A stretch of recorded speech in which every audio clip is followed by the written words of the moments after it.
Hi everyone, welcome to the series Learn Java in Depth. Today we are going to discuss about naming conventions and data types. So in my previous video, we understood Java by writing a couple of programs. In those programs, you might have observed that sometimes we have used small letter, sometimes we have used capital letter. For example, we have written the class system starting with the capital letter, right? So basically you cannot write this class name as small system or capital system full. Since Java is a case sensitive programming language, it is recognized that capital and small letter as different. So the programmer should take care of upper and lower case while writing a program in Java. But how to know where to use the case upper or lower? For this purpose, certain conventions or rules are followed by the Java soft people while naming the variable, classes, methods, etc. These naming conventions should be followed by every programmer in his programs for maintaining the uniformity and also for the clarity of the distinction between different elements of the program.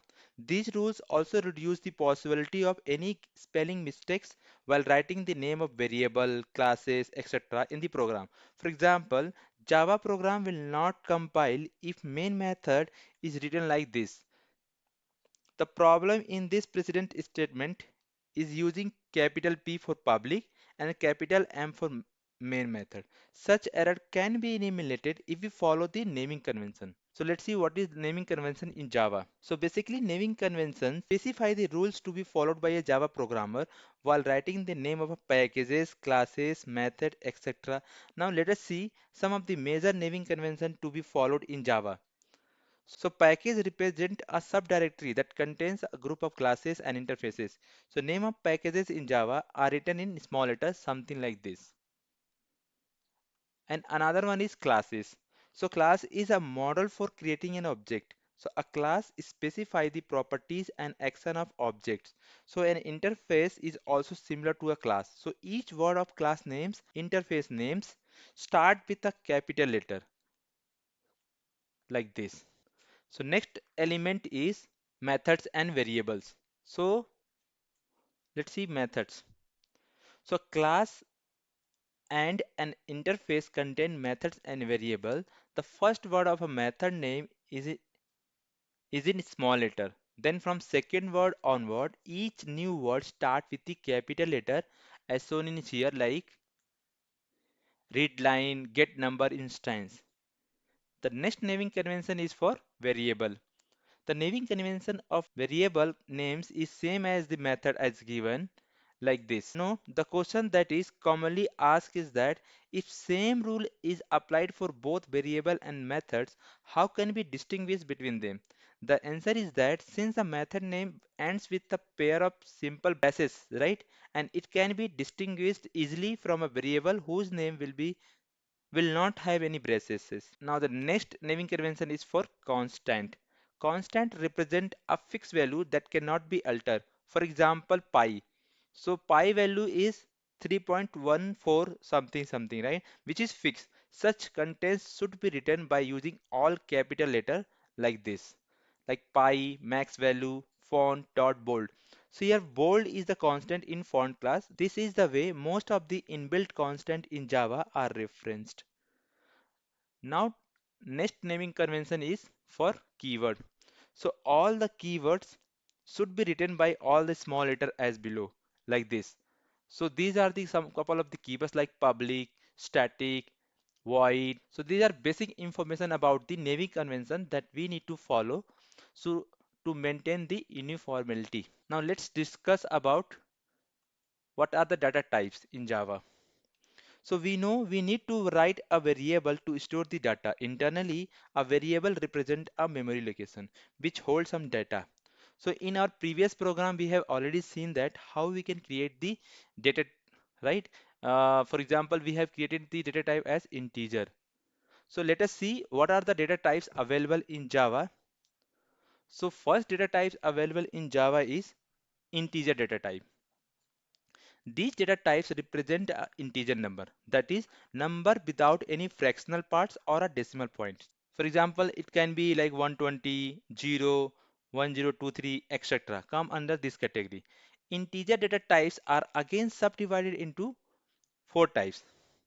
First is byte, then short, int, long. All these data types is belonging to the integer data types and can hold the value as an integer format value without any fractional or decimal data type. And these are the memory types basically for each data types, like byte is having 1 byte, short is having 2 byte, integer 4 byte, long 8 byte.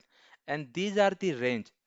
Is nothing but when we want to store the value of byte type, so we can store the value within this range, like minus 128 to 1 plus 127. If we try to create the byte data types and store the value which is outside of this range, it might throw the error.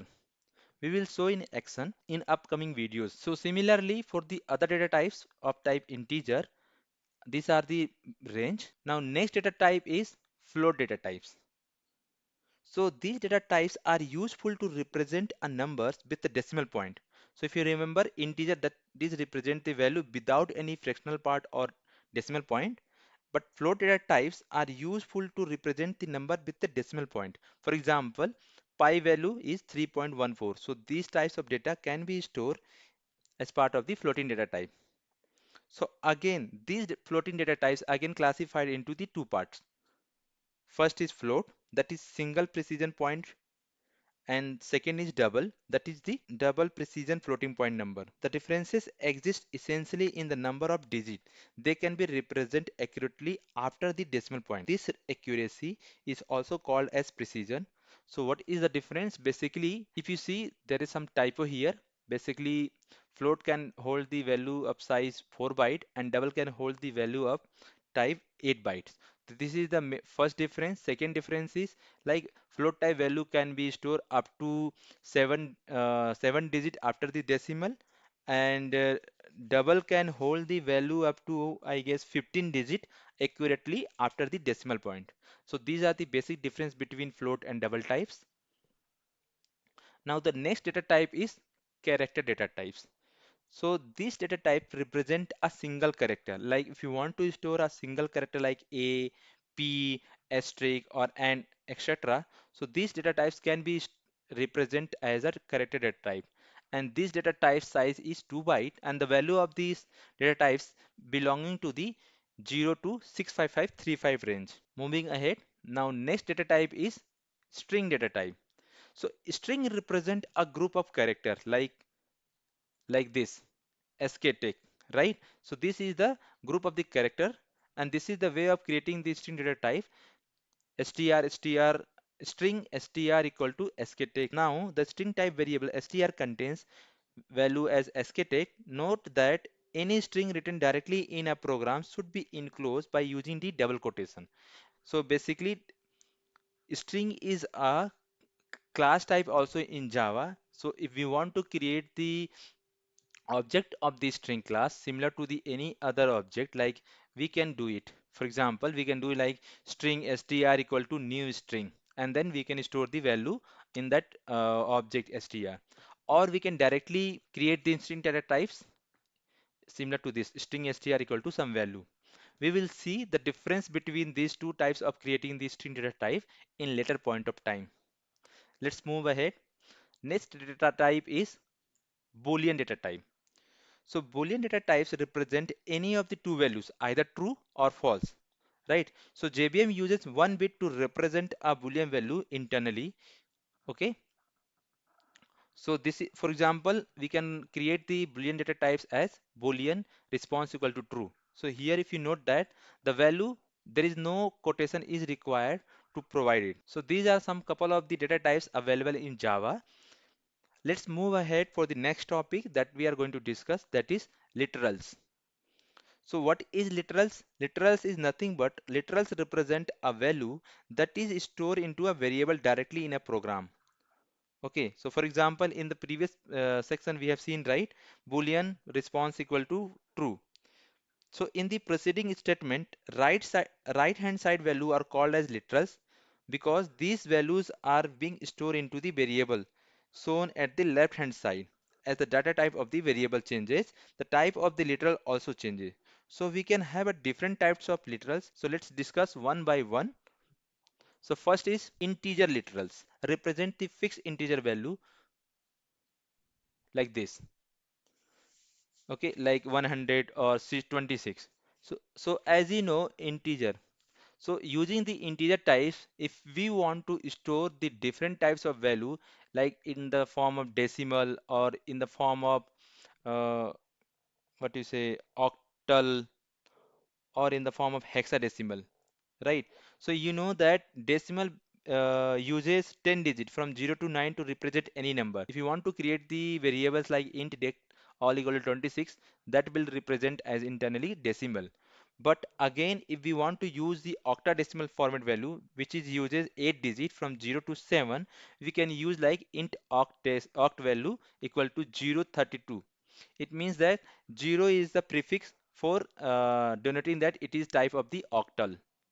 Similarly, if you want to store the hexadecimal value in the integer data type, so we can define like 0x1a. So here 0x denote that it is the type of value hexadecimal. So this is the uses of the literal. In the same data type, we can store the diff value in a different format just by following the some literals. For example, if we don't provide any literals like 0 in the prefix, it will be treated as decimal. If we start the value from 0 and then some value, it will be treated as octadecimal. If you start the value as 0x and then some value, so it will be treated as those value as hexadecimal. Now let's move to the next point. Float literals. So float literals represent a fractional number. So these are the number with the decimal point like 2.0 or 3.14 like that, which should be used with the float or double type variable, right? So while writing these literals, we can use capital E or small e for the specific notation, or let's say capital F or F for the floating literals, and D or D for the D or small d for the double literals. So for example, like this. So if we want to create the double data types, we can create like double d1 equal to 123.4. This is the default internally it will treat it as a double type, but this double type also can be represented as a scientific notation. Let's say double d2 equal to 1.234 e2. So here this is the same value as the d1, but in the scientific notation.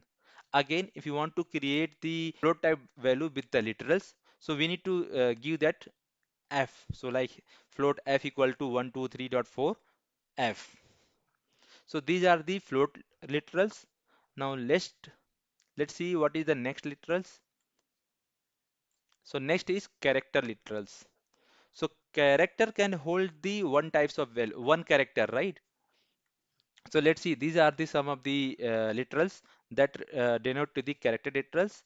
First is general characteristics like A, small b, 9, etc. Special character we can store like any question mark at the rate or some special character.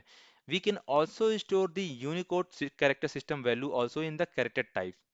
And then also we can store like escape sequence. For example, backslash quotes like slash n slash p. All these types we can store in the character data type. So next literals is string literals.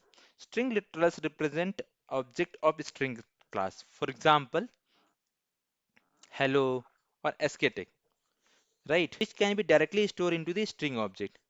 Now the last literals is Boolean literals. So as you know, Boolean literals represent only two value, true or false. It means that we can store either true value or false value into the Boolean type variable. We cannot store any other types of the value in the Boolean types, like how in the character types we can store Unicode character also. So these are some of the literals available in Java. So let's move ahead. So as we have discussed, we are going to discuss always some important interview question after end of the video. So here are some of the interview questions. So first interview question is, what is the difference between float and double?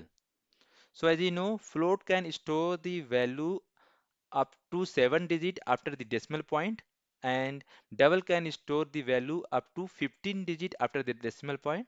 So this is the core difference between float and double. Other than that, both can hold the value with the fractional data or decimal point value. Second is, what is a Unicode system? So Unicode system is an encoding standard that provide a unique number for every character. No matter what the platform, program, or language is, Unicode uses 2 bytes to represent a single character. So as you know, we can use the Unicode type value in the form of character data type, right? Like this. So slash u 0042 slash u denotes that this is going to be store the value as a Unicode characters, and whatever the Unicode character that will give internally, Java is going to convert it. For example, slash u 0042 is the representation of a, is basically small a. Next interview question is, what is the primitive data types? So primitive data types is nothing but the data type which is pre-built defined by the Java. For example, all these data types is defined by Java like int, character, float, double, short, long. These all are called primitive data types. So that's all for today's video. In the next upcoming video, we are going to discuss about the operators in Java. So stay tuned. We'll meet you soon. Thank you.